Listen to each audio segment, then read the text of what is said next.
Hello students, chapter magnetic effect of current, lecture number 5 for class 12th।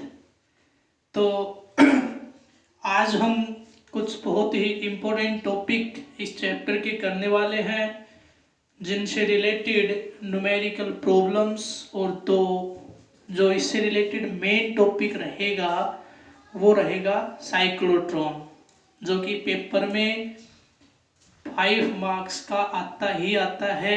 ये मान के चलो, अगर ये टॉपिक समझ में नहीं आया तो साइक्लोट्रॉन भी समझ में नहीं आएगा।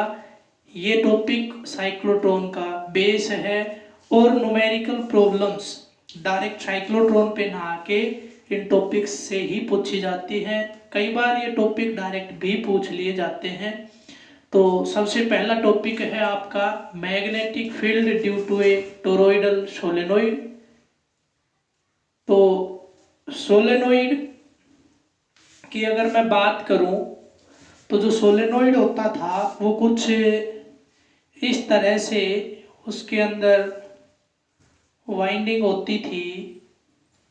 अगर इस सोलेनोइड को ऐसे राउंड करके और मैं एक सर्कुलर फॉर्म में बदल दूं, इस तरह से इसको बना दूं, और जो ये वाइंडिंग है ये आपकी ऐसे ही रहे, तो मैं इसको टोरॉइडल सोलेनोइड के नाम से जानता हूं और सिंपली टोरॉइड के नाम से भी जानता हूं। यानी मैं कह सकता हूं एक solenoid in the form of circular loop, A solenoid in the form of circular loop is known as toroidal solenoid, or it is also known as endless solenoid। जो endless solenoid होता है उसी को हम, ये बहुत से बच्चों की प्रॉब्लम आ रही है कि जो वर्ड्स का साइज है वो छोटा रहता है। मेन प्रॉब्लम है बोर्ड की कि बोर्ड का साइज छोटा, अगर मैं बड़ा बड़ा लिखूंगा तो बोर्ड पे फिर 4 से 5 लाइन में ये पूरा बोर्ड कवर हो जाता है, और अगर डायग्राम ज़्यादा छोटा बना दिया तो भी दिक्कत रहती फिर समझने में। तो थोड़ा सा देखते हैं कोशिश करके मैनेज करने की कि साइज थोड़ा सा बढ़ा रहे।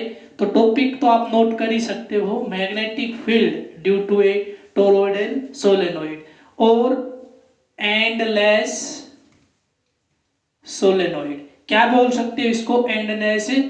Endless solenoid. एक बार मैं इसको थोड़ा सा बनाने की कोशिश करता हूं। इस तरह से मेरे पास ये एक सर्कुलर लूप की फॉर्म में मेरे पास सोलेनोइड है, ठीक है, और इसी को किस नाम से जानते हैं? टोरॉइड के नाम से जानते हैं। तो इसके ऊपर जो वाइंडिंग है वो कुछ इस तरह से की गई है, ठीक है। ऐसे पे कंप्लीट पे हमें वाइंडिंग करके दिखानी होती है, ऐसे करके कंप्लीट पे वाइंडिंग, एक साइड से करंट एंटर करेगा, एक साइड से लीव करेगा, इस पे कंप्लीट पे ऐसी वाइंडिंग हम दिखा देते हैं। तो अब देखिए इस टोरॉइडल सोलेनोइड के अंदर 3 डिफरेंट पार्ट्स बन सकते हैं। क्या होगा? एक तो मैं इसका मान के चलो ये सेंटर सी, एक तो एम्पीरियन लूप इसके अंदर अंदर हो सकती है और एक एम्पीरियन लूप हो सकती है इसके बिल्कुल आउटसाइड, और एक एम्पीरियन लूप हो सकती है, देखो इन दोनों के बीच में, यहाँ पे भी वो एम्पीरियन लूप हो सकती है। तो मेरे पास टोटल 3 लूप बन गई, 3 आपकी एम्पीरियन लूप बनी, फर्स्ट, सेकंड एंड थर्ड। तो तीनों के लिए मेरे को मैग्नेटिक फील्ड कैलकुलेट करना है। तीनों के लिए मेरे को क्या करना पड़ेगा? मैग्नेटिक फील्ड कैलकुलेट करना पड़ेगा। तो सबसे जो अंदर वाला है इसका तो बिल्कुल क्लियर है, according to Ampere circuital law B dot dl is equal to mu naught I, और जो I है that is the amount of current threading through the loop. तो इस लूप को कोई करंट थ्रेड नहीं कर रहा है, इसके अंदर से ऐसे क्रॉस होके कोई करंट जा रहा है क्या?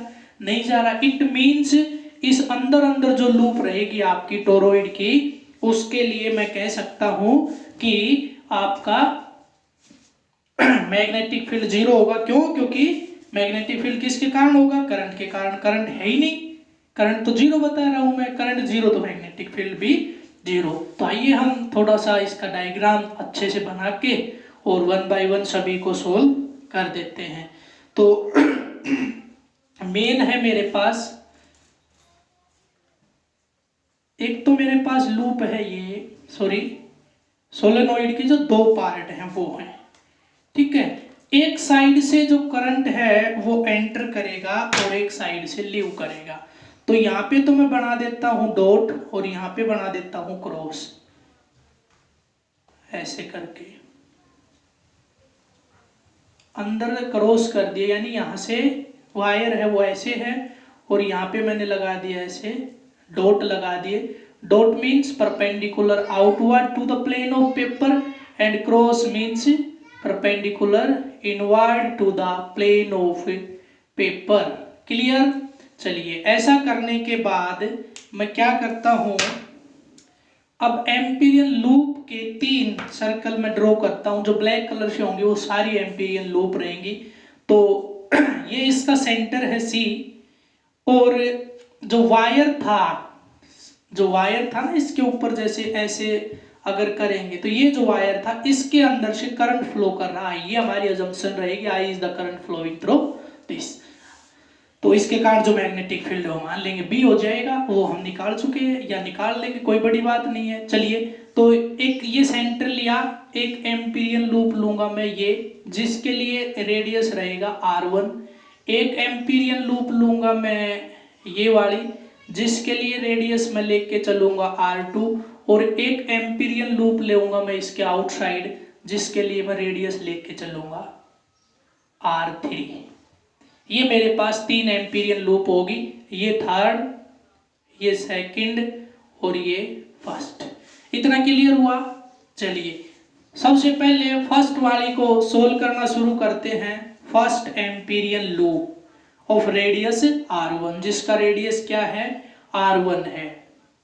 It is clear from the figure that there is not any current threads or pass through this loop. It means current in this loop is equal to 0 and hence B1. Suppose magnetic field due to this one is B1 or which is equal to 0. यही तो हमें निकालना था, तो यहाँ पे तो इसका काम तो खत्म हुआ यहीं पे। चलिए सेकंड पार्ट को लेके चलता हूँ, ये थर्ड को ले ले, चलो पहले थर्ड को ले लेते हैं। थर्ड लूप को देख लीजिए। देखिए अब थर्ड लूप के अंदर एक बार आपको थोड़ा सा इमेजिन करना पड़ेगा, जो आपकी थर्ड लूप है ये एक सर्कल है, ठीक है। तो इस सर्कल के अंदर से ये डॉट है, यहां से करंट बाहर निकल रहा है और ये ऐसे इसके अंदर जा रहा है। तो एक बार इमेजिन कीजिए कि ऐसे सर्कल, उस सर्कल के एक साइड से ऐसे गया और ऊपर से बाहर आ गया, और वो सारा का सारा उसके अंदर है, यानी ये बड़े वाली सर्कल के अंदर हो रहा है सारा काम, कि यहाँ से एंटर कर रहा है, यहाँ से वापस आ रहा है। तो एक बार परपेंडिकुलर इनवर्ड, एक बार परपेंडिकुलर आउटवर्ड। तो मैग्नेटिक फील्ड एक बार एंटी क्लॉकवाइज और एक बार क्लॉकवाइज, जो भी आपका रहेगा, ठीक है ना। तो अब देखिए अगर मैग्नेटिक फील्ड एक बार क्लॉकवाइज एक बार एंटी क्लॉकवाइज, अब मेरे को ये बताइए क्या नंबर ऑफ वायर्स जितने अंदर की तरफ जा रहे हैं उतने बाहर की तरफ भी आएंगे या नहीं आएंगे। भाई मेरे पास ऐसे में वाइंडिंग करूंगा तो डेफिनेटली जो वायर यहां से घूम गया वो इसके अंदर से जाना जरूरी है।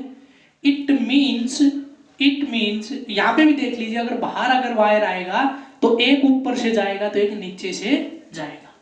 तो ये चीज बिल्कुल क्लियर हो गई कि जितना करंट इसके एंटर कर रहा है उतना ही इसके आउट हो रहा है। तो टोटल करंट थ्रीड तो कर रहा है, ठीक है, कोई साइड में कोई साइड में, लेकिन उसके कारण मैग्नेटिक फील्ड की डायरेक्शन होगी opposite. Hence total magnetic field in this is also equal to 0। क्यों आपको बताना है कि इतना ही करंट इसके एंटर करेगा, इतना ही आउट निकलेगा, ठीक है। तो उसके कारण ये दोनों क्या हो जाएंगे, कैंसिल आउट। तो अब मेनली आपके पास केवल एक कैलकुलेशन बच गई है, उसको हम कैलकुलेट कर देते हैं। आपके पास केवल एक बचा, उसको हम कैलकुलेट कर देते हैं, जो बहुत ही इजी है। अब देखिए R2 के लिए ये जो डायरेक्शन है करंट की, ये केवल और केवल परपेंडिकुलर इनवर्ड हो गई है। केवल और केवल आपके पास परपेंडिकुलर इनवर्ड हो गई है। Suppose total amount of magnetic field for second Amperian loop is B2। मान लिया मैंने वो कितनी है, B2 है। Now according to Ampere circuital law, इस सेकंड लूप के ऊपर डायरेक्ट एम्पियर सर्किटल लॉ लगाइए। मैंने कहा कि मैग्नेटिक फील्ड कितना है, मान लिया B2 है, इनटू में क्या करना होता है, dl आप ऐसे ले सकते हो कि इधर आपका ये dl रहेगा, ठीक है। इसका हमें क्लोज क्या करना है, integration, which is equal to mu naught I. ये होता है एम्पियर सर्किटल लॉ, ऐसे कर लीजिए, we know that ampere circuital law is equal to B dot dl is equal to mu naught I. तो सबसे पहले आपको सॉल्यूशन कर देना है इस आई का, ये आई कितना होगा, सबसे मेन काम है आपका आई कितना होगा। मैं मान लेता हूं total number of turns in this loop is capital N। मान लिया मैंने कितने नंबर ऑफ टर्न्स हैं, N है, तो टोटल करंट कितना हो जाएगा यहाँ पे ये। तो यहाँ पे मैंने उस दिन आपका पीछे वाला आर्टिकल बताया, उसमें बताया था आई की वैल्यू क्या होती है, नेट टोटल होता है। तो यहाँ पे इस साइड की जो टर्म है वो तो आ गई है म्यू नोट N इंटू आई। क्लियर। अब इस तरफ की बात करें तो ये चीज तो आपकी क्लियर है, मैग्नेटिक फील्ड और dl, इनके बीच में जो एंगल है 0 डिग्री रहेगा, मैं पहले भी करवा चुका लूप के लिए। चलिए अगर ये 0 रहेगा तो मैं कह सकता हूं कि B डॉट dl जो आपका वेक्टर फॉर्म है, इसको ऐसे भी लिख सकता हूं, कोई फर्क नहीं पड़ेगा, क्योंकि थीटा क्या है आपका 0 डिग्री, कोस 0 पे क्या होता है 1, तो ये हो गया आपका BDL। तो यहाँ पे मैं ले रहा हूँ B को तो बाहर ले रहा हूँ, और मैंने कहा था B2 B3, आप मान लो चाहे B है B2 B3 जो भी आप लेना चाहो ले लो, यहाँ पे अंदर आपका क्या है dl। अब देखिए इसका अगर मैं रेडियस की बात करूं तो मैंने कहा इसका रेडियस R2 है, तो इसका सरकमफ्रेंस ले लेंगे dl की जगह पे 2 पाई r, ठीक है, क्या ले लेंगे 2 पाई r की जगह पे क्या लिया है R2, क्या लिया है R2, वो नोट कर देंगे। तो B into 2 pi R2 is equal to mu naught Ni। बस रिजल्ट आ गया आपके पास, B is equal to mu naught Ni upon 2 pi R2। अब देखिए जब टोरॉइड का आप न्यूमेरिकल करोगे कोई, तो ये 2 वगैरह लिखने की जरूरत नहीं है, सभी को पता है टोरॉइड के लिए केवल एक ही एम्पीरियन लूप ऐसी होगी जिसमें मैग्नेटिक फील्ड होता है, बाकी तो 0 होता है दोनों में, बाकी तो 2 पोजीशन पे 0 हो गया, बच गई एक पोजीशन, उस पे कोई वैल्यू होती है। तो आप कोशिश कीजिए इसको R1 R2 R3 ऐसे मानना है मैंने, आप जब लो इस R2 को क्या मान लेना, ये जो है इसके लिए जो मैंने मानना था इसको केवल R मान लेना ताकि आपको याद रहे। मैंने R2 ले रखा है, गलत तो नहीं है, कोई दिक्कत नहीं है, R2 आ जाए कोई दिक्कत नहीं है। अब देखिए if N is the number of turns per unit length, अगर पर यूनिट लेंथ में, किसकी लेंथ में, जो आपका ये जो अंदर वाला जो टोरॉइड का अंदर वाला जो सर्कल है, इसके लिए मैं बात करूं तो स्मॉल n को मैं मान के चल रहा हूं number of turns per unit length है, तो इस फॉर्म में टोटल नंबर ऑफ टर्न्स कितने हो जाएंगे, इस फॉर्म में अगर मैं बात करूं तो वो तो मैंने मान रखा है कैपिटल N है, लेकिन अगर इसका यूज करना चाहूं तो कितने हो जाएंगे 2 पाई r इंटू आर कोड से 2 पाई R2 इंटू कितने भाई यहाँ पे n, तो ये मेरे पास वैल्यू आ रही है। अब इस वैल्यू को यहाँ रख दीजिए कैपिटल N की जगह। देखो ये बहुत इंपॉर्टेंट है, ये रिजल्ट भी आपका बहुत इंपॉर्टेंट है, और ये n को स्मॉल n से रिप्लेस करने वाला ये भी बहुत ज्यादा इंपॉर्टेंट है। दोनों स्टेप आपको करने बहुत जरूरी है, आने भी बहुत जरूरी है। तो यहाँ पे मैं लिख रहा हूँ B is equal to mu naught, क्या लिख दूं भाई कैपिटल N की जगह पे 2 पाई R2N, 2 pi R2 into N upon 2 pi R2, इससे ये कैंसिल, इससे ये क्या आपका क्या हो जाएगा कैंसिल हो जाएगा। चलिए आई आपका एज इट इज था, जो भी था वो आपका आई तो एज इट इज रहेगा, ठीक है। नंबर ऑफ टर्न्स बदले, करंट थोड़ी बदला। चलिए B इज इक्वल टू क्या हो गया mu naught Ni, mu naught Ni, ये 2 रिजल्ट आए हैं, बहुत ज़्यादा इंपॉर्टेंट हैं आपके, ठीक है, न्यूमेरिकल प्रॉब्लम्स में बहुत ज़्यादा काम आने वाले हैं। देखो जो टोरॉइड वाला आर्टिकल होता है ना, ये आपके लिए बहुत अच्छा है आपको समझने के लिए, लेकिन अगर आप पीछे के पेपर उठा के देखोगे तो इससे ये तो कभी एक आध बार आया है, लेकिन ज़्यादा बार क्या आया है, सोलेनोइड। तो सोलेनोइड वाला इससे और भी ज़्यादा इंपॉर्टेंट है। अब कुछ बच्चे ये सोचेंगे कि जब ये इंपॉर्टेंट नहीं है तो ये छोड़ दे। मान लिया मैंने कि पीछे की 10 साल में 2 बार आया है, क्या पता आपकी अगली साल ऐसी हो कि आपके यही आ जाए।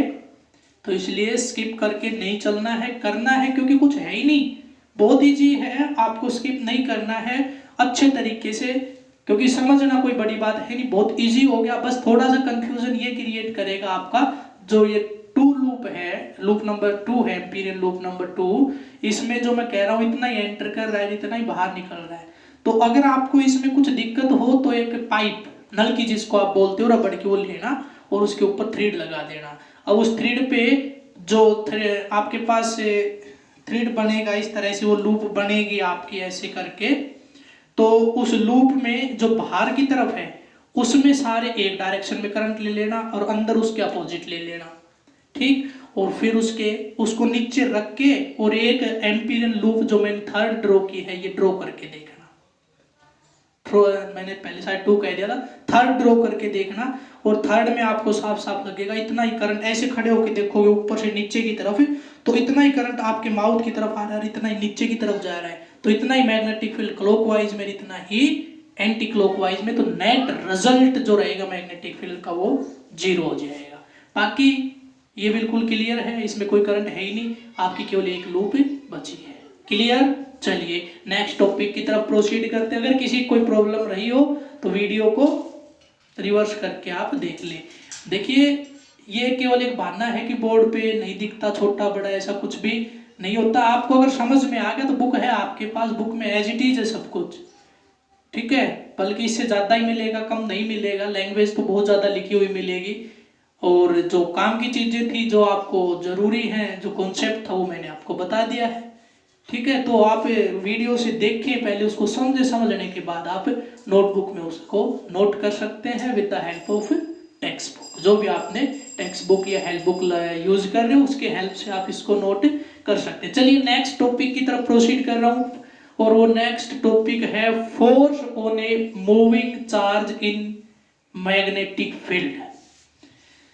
Force on a moving charge in magnetic field बहुत ही इंपॉर्टेंट टॉपिक है। बहुत अच्छे न्यूमेरिकल इससे रिलेटेड आपके आते हैं, छोटे छोटे होते हैं, 2-3 मार्क्स वाले जो क्वेश्चन होते हैं उनमें एक न्यूमेरिकल आने का चांस है इन दोनों को मिला के।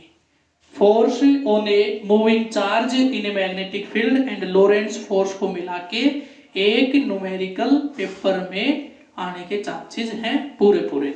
चलिए देखते हैं।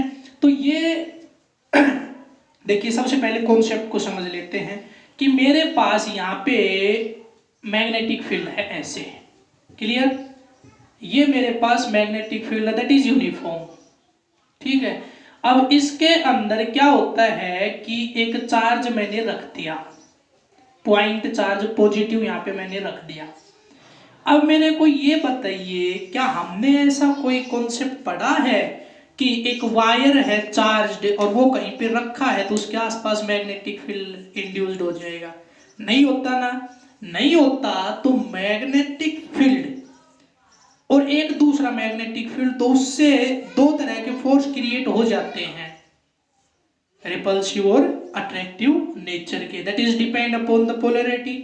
तो अब बात आती है, अगर ये चार्ज रेस्ट में है तो इसका तो मैग्नेटिक फील्ड है ही नहीं, केवल एक हो गया, केवल और केवल एक हो गया। इट मीन्स इसको मैग्नेटिक फील्ड डिस्टर्ब नहीं करेगा अगर ये रेस्ट में है तो। अगर ये रेस्ट में है तो इसको मैग्नेटिक फील्ड डिस्टर्ब नहीं करेगा। तो एक चीज क्लियर हुई, static charge not experience any force when placed in magnetic field. The magnetic field may be uniform और नॉन यूनिफॉर्म, चाहे वो कैसा भी हो, लेकिन स्टैटिक चार्ज कभी भी क्या एक्सपीरियंस नहीं करेगा, फोर्स एक्सपीरियंस नहीं करेगा।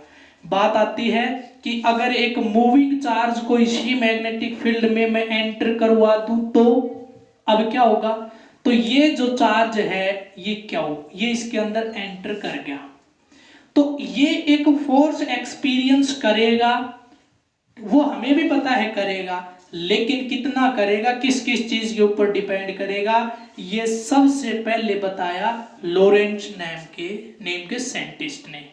ठीक है, किसने बताया, लॉरेंट्ज ने बताया। अब देखिए उसने क्या कहा कि ये जो फोर्स एक्सपीरियंस करेगा उसको मैं मान लेता हूं F, और which is directly depend upon, सबसे पहले तो आपके पास जो चार्ज है उसका मैग्नीट्यूड कितना है इसके ऊपर डिपेंड करेगा।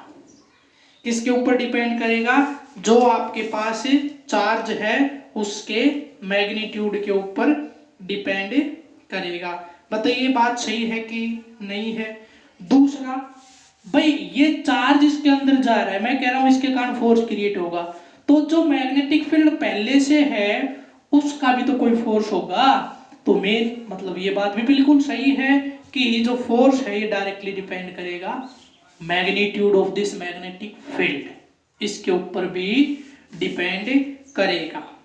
और आपके पास अब जो लास्ट आता है ये है असली कॉन्सेप्ट इसके पीछे, ये चीजें सभी को पता है, जनरल थी। अब ये आता है कि देखिए एक मैग्नेटिक, जैसे मैं आपको पहले 11th क्लास में फोर्स के बारे में आपको बताता था कि केवल और केवल जो वर्क होता है वो किस फोर्स के कारण होता है, इन द डायरेक्शन ऑफ डिस्प्लेसमेंट के कारण।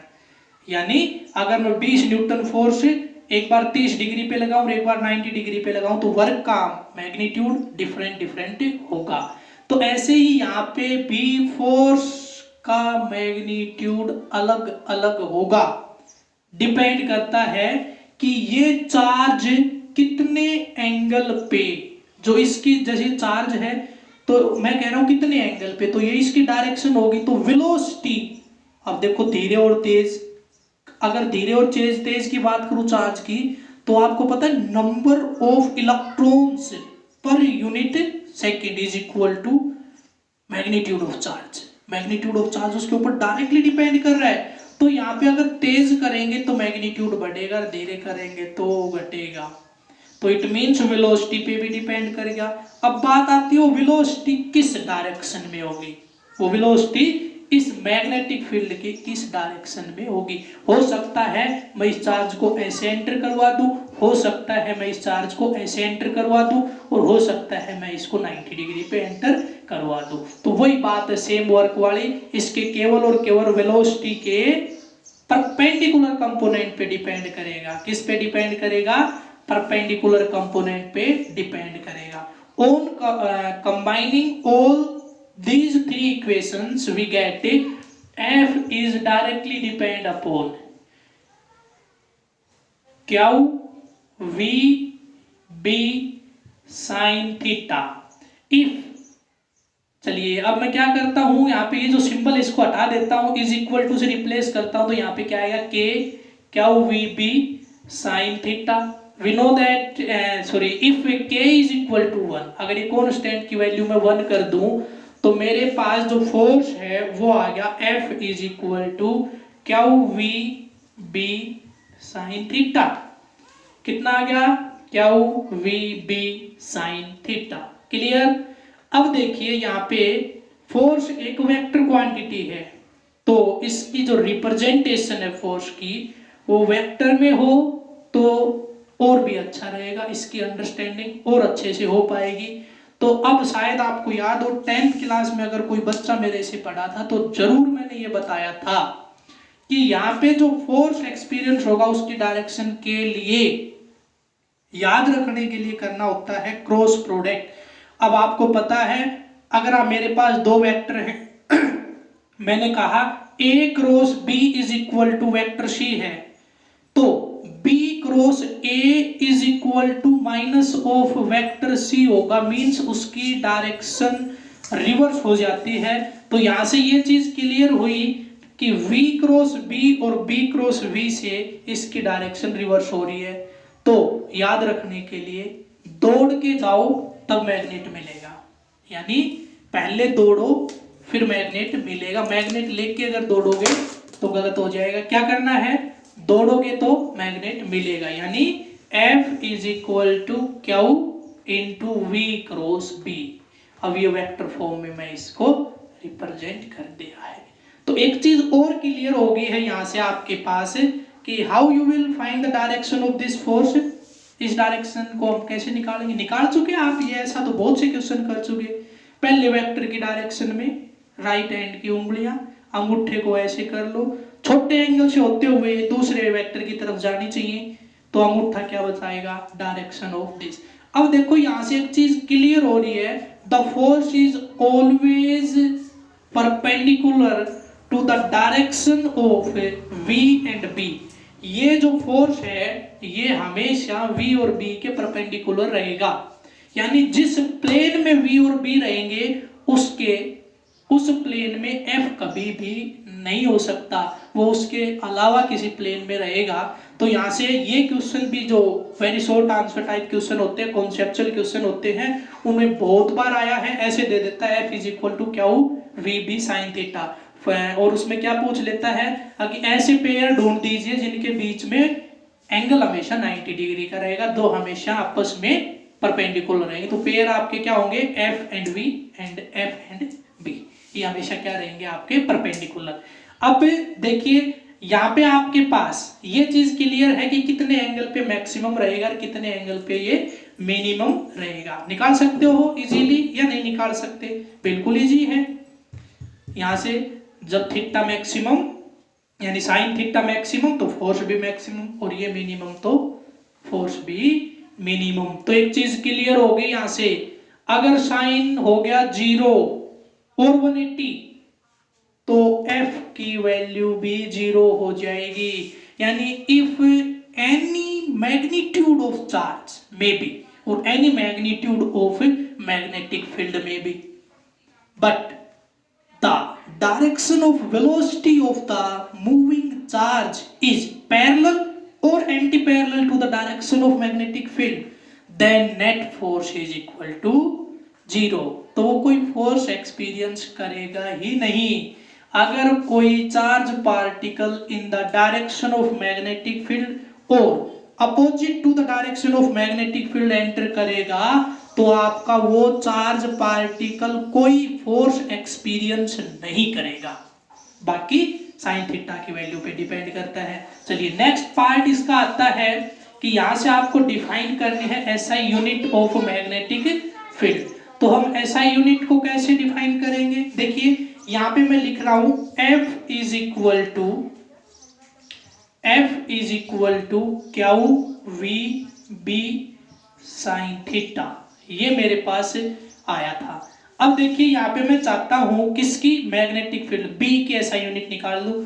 तो फॉर फाइंडिंग एसआई यूनिट इसको मैं साइड में कर सकता हूं, ठीक है। चलिए तो मैं क्या करता हूं, अब B is equal to F upon q v लिखूं सभी की। इसकी क्या होती है न्यूटन, चार्ज की क्या होती है कूलॉम, वेलोसिटी की क्या होती है मीटर पर सेकंड।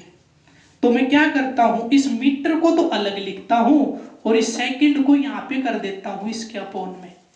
कुछ गलत तो नहीं होगा ना, देखिए क्या कर दिया मैंने, कूलॉम अपॉन सेकंड और इस मीटर को कर दिया अलग। तो कूलॉम अपॉन सेकंड यानी चार्ज अपॉन में time is equal to current, charge upon में time is equal to current. तो ये हो गया न्यूटन और नीचे आ गया एम्पियर मीटर, और ये आ गया आपके पास newton per ampere per metre, और which is equal to tesla. वो किसके बराबर होती है, टेस्ला के बराबर होती है। क्लियर।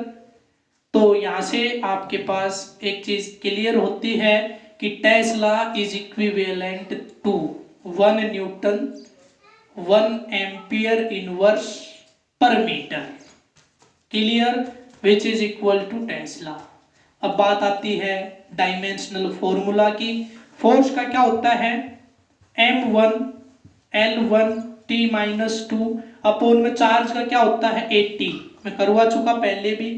क्या वो is equal to I upon में T, I करंट उसका होता है एम्पियर जो कि एक फंडामेंटल या बेसिक यूनिट है, और नीचे आता है टाइम जो कि बेसिक यूनिट है। तो आपके पास क्यू इज इक्वल टू क्या आया, सॉरी हाँ ठीक है, Q is equal to I into में टी, यही होता है ना, I is equal to Q by T.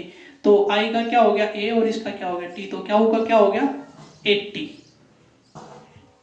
ठीक है। वी वेलोसिटी, वेलोसिटी का होता है लेंथ पर टाइम, है ना, तो एल टी माइनस 1। तो सोल्व करके आप इसको लिख दीजिए, वो क्या आ जाएगा मैग्नेटिक फील्ड का डायमेंशनल फॉर्मूला। क्लियर। अब देखिए नेक्स्ट जो टॉपिक है वो है आपका लोरेंट्ज फोर्स।